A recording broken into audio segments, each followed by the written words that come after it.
જય માતાજી વાલા મિત્રો, આખા ફેમિલીમાં ભયંકર ટેન્શન થઈ ગયું. હું જાતે, મારો પુત્ર, પુત્રવધુ, 2 દીકરાઓ, જમાયો બધા જ ચિંતામાં પડી ગયા કે એકદમ માલિનીને શું થયું.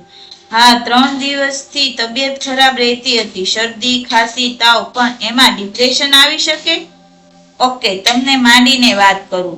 અહીંયા એટલે ભરૂચમાં હું અને મારા ધર્મપત્ની 2 જણા અને બાકી બધાના મેરેજ થઈ ગયા, એટલે અલગ અલગ સિટીમાં સેટ થઈ ગયા.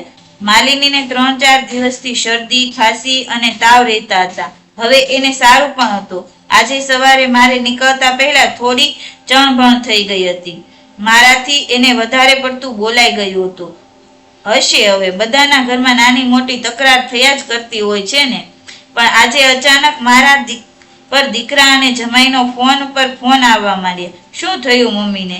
કેમ બધા જૂના ફોટા પોસ્ટ કરે છે? એમને આપણી આટલી બધી યાદ કેમ આવે છે? પપ્પા, તમે જલ્દી જલ્દી ઘેર જાઓ, મમ્મી ડિપ્રેશનમાં લાગે છે. તમે જ એની સાથે લડ્યા હશો, જલ્દી જાઓ. મમ્મી પોતાની જાતને કંઈ કરી ન બેસી, જલ્દી નીકળો પપ્પા. હા, મને પણ બહુ ચિંતા થઈ આવીશ છે.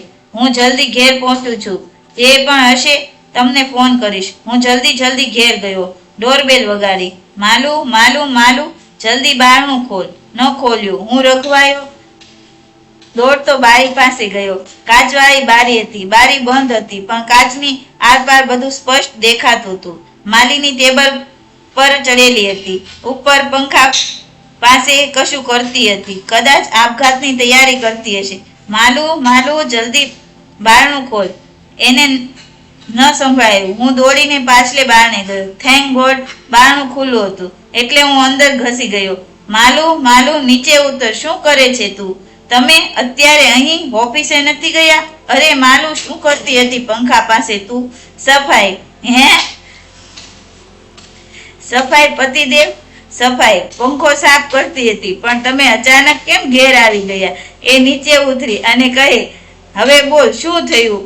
મેં એને માંડીને વાત કરી કે બધાના ફોન પર ફોન આવ્યા કે મમ્મી ડિપ્રેશનમાં લાગે છે, કંઈ કરી ન બેસે, એટલે તમે જલ્દી ઘેર જાઓ. એટલે હું ફટાફટ આવી ગયો. આટલું કહીને એના હાથમાં હાથ નાખીને લાગણીથી એની સામે જોવા માંડ્યો. અરે પતિદેવ, હું અને આપઘાત બોલીને હસવા માંડી. તો પછી આ બધા ફોટા કેમ પોસ્ટ કર્યા?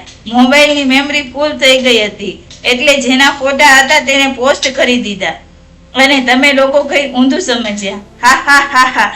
માલિની ખખડાટ હસતી હતી અને હું બાજની જેમ એની સામે જોવા માંડ્યો.